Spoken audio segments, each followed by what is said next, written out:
নমস্কার, কেমন আছেন সবাই? কলকাতা ব্লগার সৌমির একটি নতুন ভিডিওতে আমাদের সবাইকে স্বাগত জানাই। এখন বাজে ঘড়িতে 8:30 আর আমরা তিনজনে মিলে কিন্তু ক্যাবে করে বেরিয়ে পড়েছি।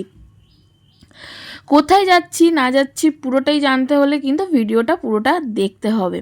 তো চলুন, যাচ্ছি হচ্ছে আপাতত শিয়ালদা স্টেশনে পৌঁছে তারপরে আপনাদের বলবো কোথায় যাচ্ছি। তো ভিডিওটা আমার সাথে প্লিজ দেখতে থাকুন। তো এসে গেছি শিয়ালদা স্টেশনে। আমাদের কিছুক্ষণ ওয়েট করার পর আমাদের কিন্তু ট্রেন চলে এসেছে দার্জিলিং মেল।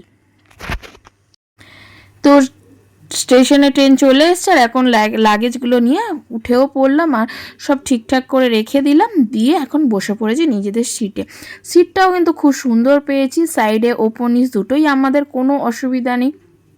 বাচ্চা যেহেতু থাকে সারাক্ষণ জেগে থাকে, তো এই সিটগুলো পেলে খুব সুবিধাই হয় আমাদের। তো পুরী যেতেও সমস্যা হয়নি আর এখানেও দেখলাম এই সিটটা পেয়ে গেছি, তো খুবই ভালো কথা। তারপরে ট্রেন কিন্তু আমাদের যাত্রার জন্য চলতে শুরু করে দিয়েছে।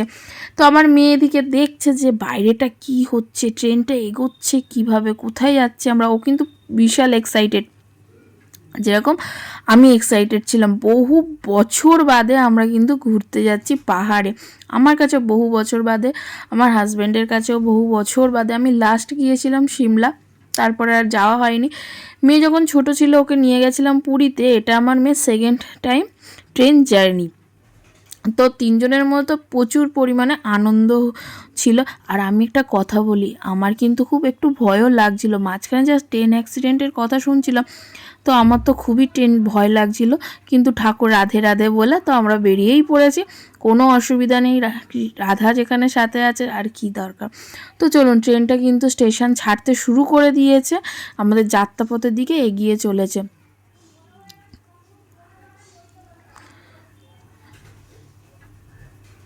তো প্লিজ আপনারা আমার ভিডিওতে একটু লাইক করবেন, একটু সাপোর্ট করবেন, খুব দরকার এগুলো, না হলে কিন্তু আমি এগোতে পারবো না। আর এদিকে কিন্তু বাইরেটা দেখছেন পুরো ঘুটঘুটে অন্ধকার।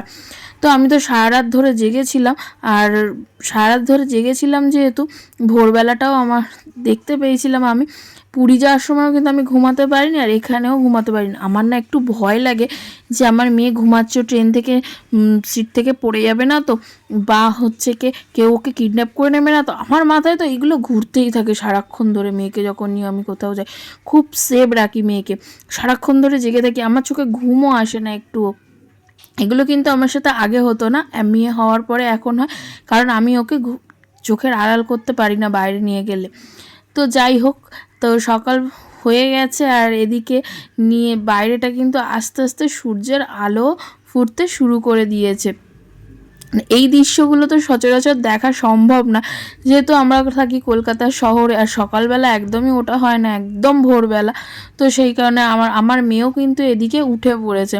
ও কিন্তু ভালো ঘুমিয়েছে ট্রেনের মধ্যে। আর একটা বাচ্চার কিন্তু ঘুমটা খুব দরকার থাকে। আর এদিকে আমরা দুজনে মিলে মজা করছিলাম, আর মাথাটা একটু ব্যথা করছিল, আর নিজের শরীরটাকে একটু এনার্জি দেওয়ার জন্য খেয়ে নিলাম কিন্তু কফি।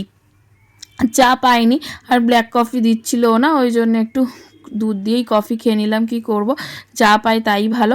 তো এদিকে কিন্তু আমাদের গাড়িটাও চলে এসেছে, আর আমি পুরো ভিডিওটা করতে পারিনি, কারণ লাগেজ বাচ্চা কত দিকে সামলাবো। আর ভিডিওটা ফোন ওরমভাবে তো অন করা যায় না, আমরা গিয়েছি দুজনে, লাগেজ বেবি আছে, তো সেই কারণে কিন্তু কি করে গাড়িতে উঠলাম এরকম কিছু আমি ভিডিও তুলতে পারিনি। তো তারপর চিন্তা করলাম এ বাবা আমাকে তো ভিডিও করতে হবে, তো ভিডিওটা স্টার্ট করে দিয়েছি। তারপরে চারিদিকটা এত সুন্দর লাগছে, এগুলো না ক্যাপচার করলে এগুলো হয় বলুন তো? আমরা তো এগুলো দেখতে পাই না। চারদিকে এত সুন্দর লাগছিল যে মানে বলার বাইরে।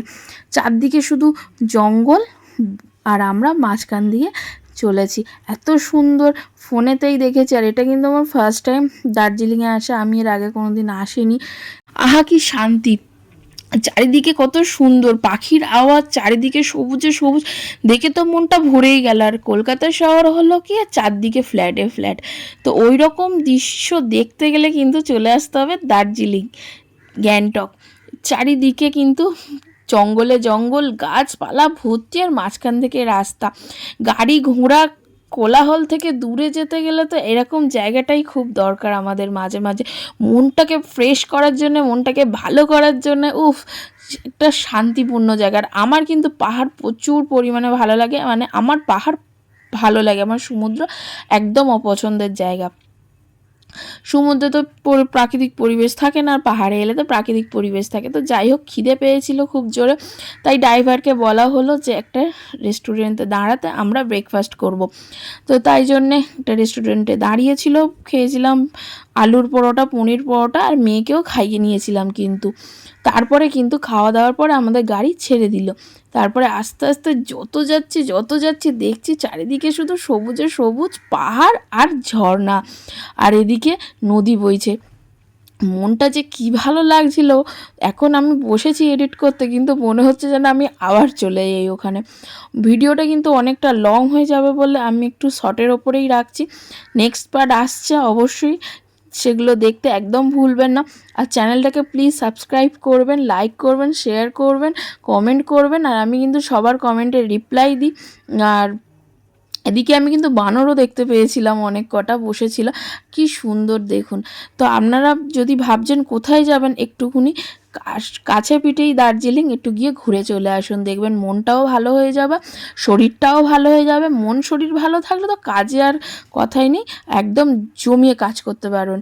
তাই জন্যে যখনই ছুটি পাচ্ছেন তো ফ্যামিলির সাথে বেরিয়ে যান, বন্ধু বান্ধবীদের সাথে বেরিয়ে যান, ঘুরে আসুন, গিয়ে যেখানে পারবেন সেখানেই ঘুরে আসুন, যেটা আপনার মনোরম লাগে, যেটা আপনার ভালো লাগে সেইখানেই চলে যান। আর এদিকে কিন্তু পাহাড় ধস নেমেছিল কিছুদিন আগে, তো সেই কারণে এইদিকে পুরো পাহাড় জমে রয়েছে, রাস্তাটা পরিষ্কার করছে, দেখতে পাচ্ছেন চারিদিকে পুরো পাহাড় ভেঙে পড়েছিল, ধস নেমেছিল। তো এইগুলো এখানে দেখলাম আমরা, দেখেও তো ভয় লাগছিল, কিন্তু ওহো কি দৃশ্য। দেখা হচ্ছে নেক্সট ভিডিওতে, নেক্সট পার্টে। ততক্ষণে টাটা, ভালো থাকবে।